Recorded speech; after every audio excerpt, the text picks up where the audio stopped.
Welcome to the MAX Report, the global resource for payments and cash management. I'm Joshua Cohen, and it is a magnificent day today. We've got sun, we've got warmth, but is this a sign of global warming? And what has global warming got to do with cash management? Christopher Hagen, give us your thoughts.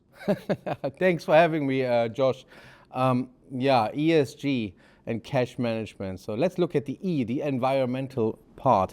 We have a lot of regulators who bring ESG regulations down to banks, who then pass it on to corporates.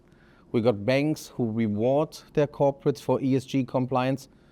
And on the other hand side, we got corporates who place their money with banks who are ESG compliant. So ESG has a fantastic and also a very responsible position in the market at this moment. So how do they handle all of this? I mean, if a bank wants to do something like reward perhaps one of its corporates for having good ESG credentials, how does it go about doing that? Because it's got to have a metric, it's got to be able to measure this. So where's all this coming from?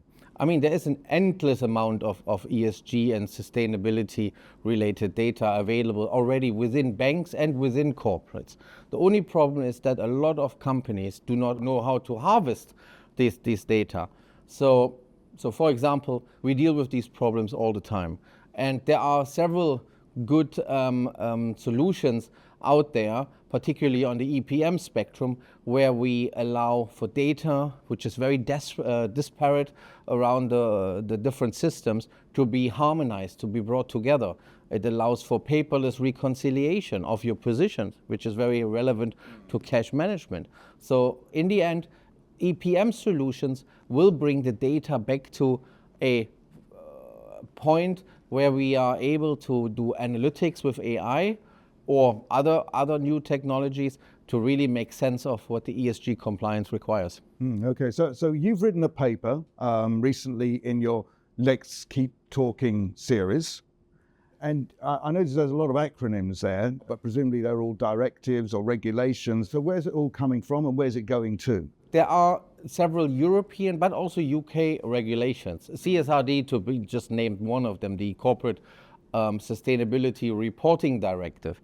It is slightly delayed in its execution and its rollout, but nevertheless, banks in the UK and corporates have to adjust to the UK specific regulations. But more importantly, it's about also the societal impacts. A bank that is system relevant wants to be ESG compliant. Even outside cash management, you have a lot of impact if you're not compliant. You know, from the people who want to join your organization. You know, Gen Z is very much into ESG compliance, all the way to your own employees. So what we do is we talk to our customers now about ESG as a strategic measure, as a strategic point, where it's not just about a tick box.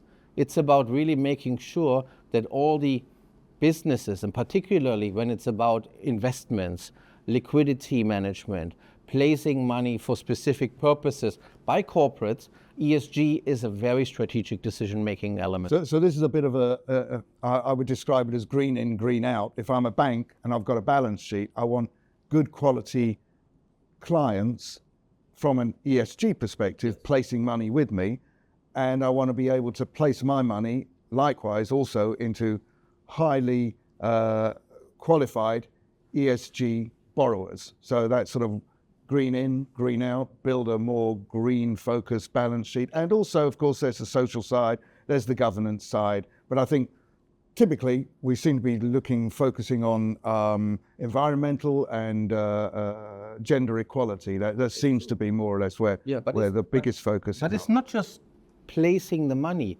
It's also very much around the whole workflows. It's the forecasting. Your cash forecasting on the corporate side very much follows or should follow ESG principles.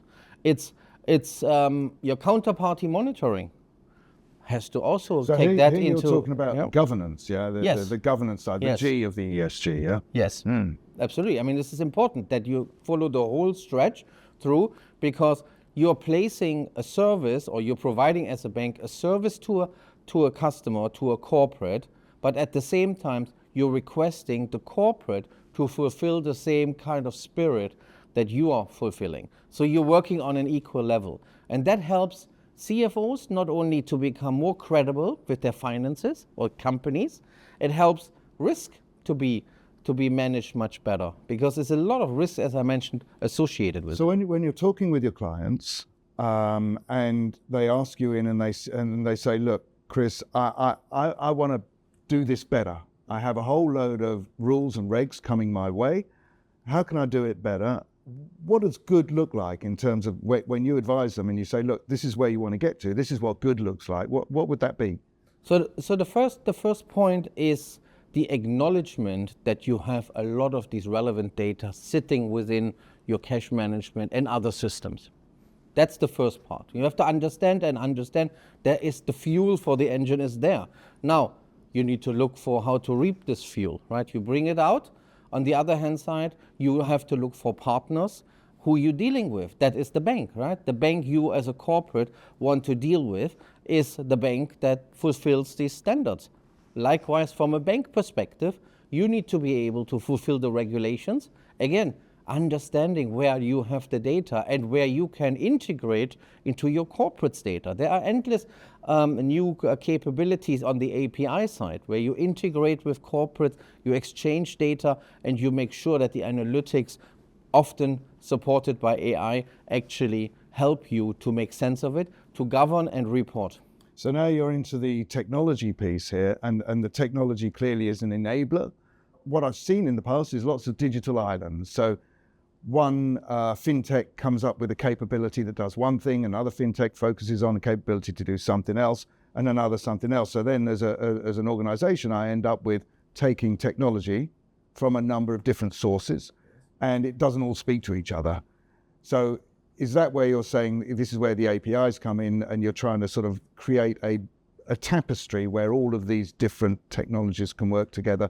Absolutely. It's about the intercompatibility between the systems and the data sources on either side, the banks, the counterparties, and even the regulators, right, if you talk about reporting. But it's really about having the right data management capabilities for the right purpose, right? You want to choose the right bank, and the bank wants to choose the right technology vendor to allow that smooth integration of data. So the importance of technology, we can't underestimate that. And last week we were looking at blockchain and smart contracts and decentralized treasury operations. That was a really interesting conversation. But here, in terms of ESG, if I'm a bank and money's coming in, maybe there's something that can be done to encourage better quality deposits, or at least deposits from highly rated ESG counterparties. Absolutely. And we spoke about this. I mean, the EPM gives you almost like a plug and play. EPM stands for Enterprise Performance Management. Thank you very much. So EPM is part of the Enterprise Resource, ERP, which many people know, a suite and of products around the markets. You want to forecast properly. You want to be, from the forecast, do your planning. You want to strategically, for yourself and for your customers, plan forward and say, so what is that? Taking into consideration regulations and geopolitical changes and societal requirements. And I think if you have the right vendor and you have the right cash management solution and the spirit between counterparties and the banks on either side, I think then you are just set up for a great way forward. But there are now technologies out there and solutions that allow, for example, automatic adjustments of pricing for corporates based on their ESG credentials.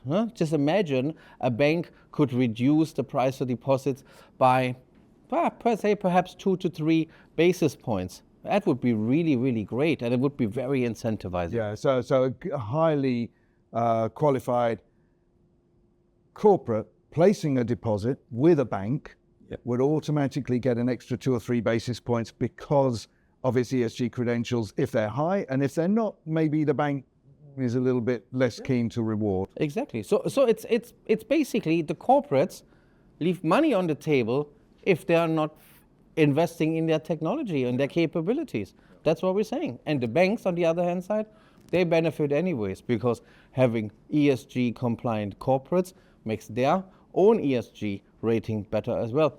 Everybody benefits. And as you say, there are solutions in the market, and people can investigate those on their own. What we see is there's an interaction between the corporates and the banks. The banks clearly are looking to do more business with highly qualified corporates that have high credentials in terms of ESG. Chris has got a great paper. Please read it. It's available on maxdirectory.com. Chris, thank you very much for your time. And thank you very much, viewers, for watching. We look forward to seeing you again soon.